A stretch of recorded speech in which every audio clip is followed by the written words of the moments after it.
Apa tolak ukur seorang lelaki sudah layak untuk menikah? Saya sudah sangat ingin melamar, tapi di satu sisi saya masih ragu dengan kemampuannya sendiri kok diragukan. Dan keimanan saya, kalau meragukan keimanan boleh untuk mengkhitbah awal tersebut. Hadis Nabi SAW, ya ma'syaras syabab, man istata'a minkumul ba'ah falyatazawwaj, fa innahu aghaddu lil basari wa ahsanu lil farj, wa man lam yastati' fa 'alaihi bis-shaum fa innahu lahu wija. Kata Nabi SAW, ya ma'syaras syabab, wahai sekalian pemuda, man istata'a minkumul ba'ah, siapa yang di antara kalian mampu masuk kategori yang disebut sebagai ba'ah. Apa itu ba'ah? Keterangan Imam Asy-Syaukani dalam Nailul Awtar, al-ba'ah itu satu, al-qudrah al-jima', mampu secara seksual. Kalau sudah mampu secara seksual ada tuntutan untuk segera menikah. Tapi itu harus dibarengi yang kedua, kata beliau, yaitu al-mahru wan nafaqah, kemampuan memberi mahar dan menafkahi. Dan ini tidak ada patokannya berapa rupiah per bulan menafkahi itu, karena ukurannya beda-beda, ukurannya relatif. Al-mahru wan nafaqah ini jangan jadi beban pikiran dalam-dalam. Yang penting qudrah al-jima' dulu. Itu yang disebut sebagai ba'ah. Kalau sudah ba'ah, apa tuntutannya? Segeralah menikah. Falyatazawwaj fa innahu aghaddu lil basari wa ahsanu lil farj. Yang namanya pernikahan itu, punya istri itu lebih mampu menjaga pandangan, gitu ya, lebih mampu menjaga pandangan, karena kita punya pandangan yang dipandang halal. Kalau ada yang haram, ada tempat memalingkan ke yang halal. Kalau belum punya istri, memandang yang haram ada godaan, memalingkannya paling ke bumi, maka enggak sebanding, tidak sebanding, dan itu berat, kamu enggak akan kuat.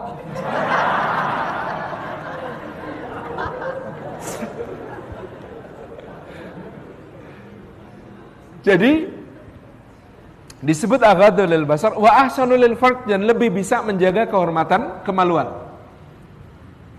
Ahsan itu, husn itu artinya benteng, lebih mampu membentengi. Nah, maka kalau nikah ini disebut sebagai membentengi. Perhatikan klausul berikutnya dari hadis Nabi ini. Wa malam yastati, siapa yang belum mampu untuk menikah, fa alaihi bisawm, atasnya untuk berpuasa. Fa innahu lahu wija, karena puasa ini adalah, wija itu apa? Salah terjemahan di Indonesia adalah wija diterjemahkan benteng. Menurut saya yang lebih tepat, wija artinya barikade.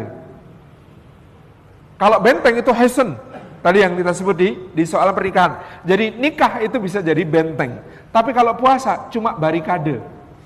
Mana yang lebih mudah ditembus musuh, benteng apa barikade?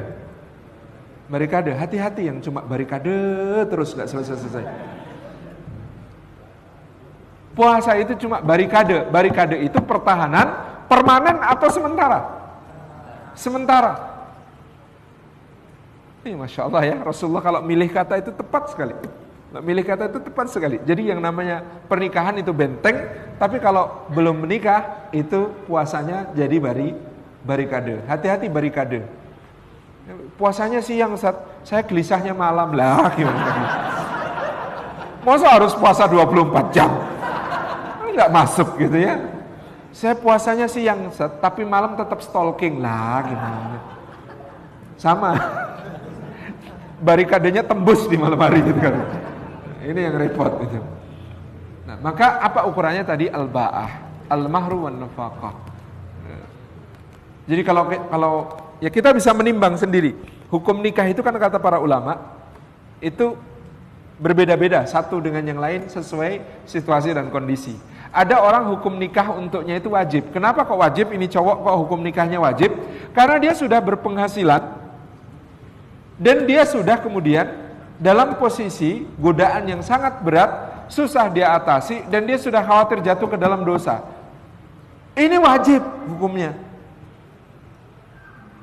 Penghasilan jelas, gitu ya. Takut jatuh ke dalam dosa, wajib hukumnya. Ada yang hukumnya sunnah. Kenapa sunnah?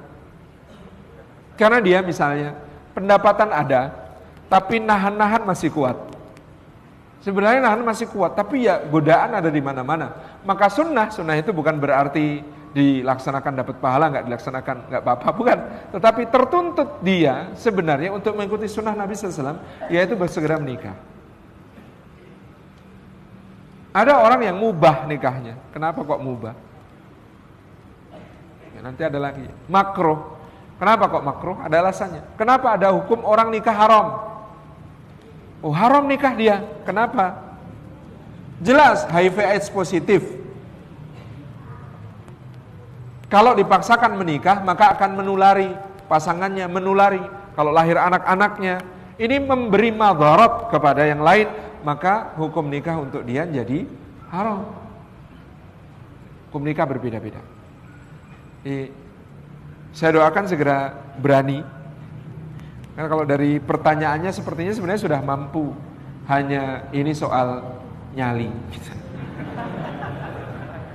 Ini sudah mampu, ini soal keberanian gitu ya. Saya terlambat menikah, Bapak Ibu yang dirahmati Allah, dan saya menyesalinya sampai sekarang. Saya baru menikah tahun 2004 pada saat berusia 20 tahun. Itu telat itu. Saya sebenarnya pengen sejak sebelumnya. Jadi janganlah terlambat.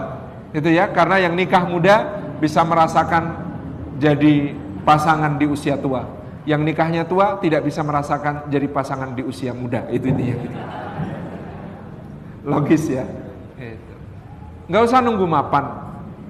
Nunggu mapan itu hanya akan ketemu pasangan yang siap mapan. Tapi kalau Anda menikah sejak tidak meyakinkan, saat saya menikah dulu sangat tidak meyakinkan, umur 20 tahun. Berat badan 16 kg lebih ringan daripada sekarang. Iya benar. 17 kg lebih ringan daripada sekarang. Kerempeng kemudian di diklap jadi krempeng. Nah, tidak meyakinkan. Tapi nikah di saat seperti itu ketemu istri yang siap berjuang. Wah, ini siap berjuang, layak diperjuangkan. Nikah yang seperti itu rasanya kayak naik roller coaster. Gitu. Setiap hari kepikiran besok gimana gitu kan. Nah, itu namanya kayak roller coaster. Tapi roller coaster itu meningkatkan bonding, menguatkan ikatan. Anda kalau naik roller coaster sama orang yang dicintai, nah, kalau pas lagi tegang-tegangnya terus ngapain? Pasti pegangannya makin erat kan? Gitu kan? Kalau perlu diremes tangannya, pasangannya, saking kuatnya. Itu gambarannya orang nikah dalam keadaan terus berjuang. Itu naik roller coaster. Kalau Anda nikahnya mapan, itu kayak keliling taman safari pakai kereta kelinci. Sudah mapan ya cuma santai. Gitu. Beda sama yang naik roller coaster ya, lebih elit. Oke. Bismillah ya, insya Allah berani ya. Kalau nggak berani, lapor takmir. Biar nanti dicarikan yang bisa mendampingi. Jazakumullah khairan. Saya kembalikan kepada pembawa acara.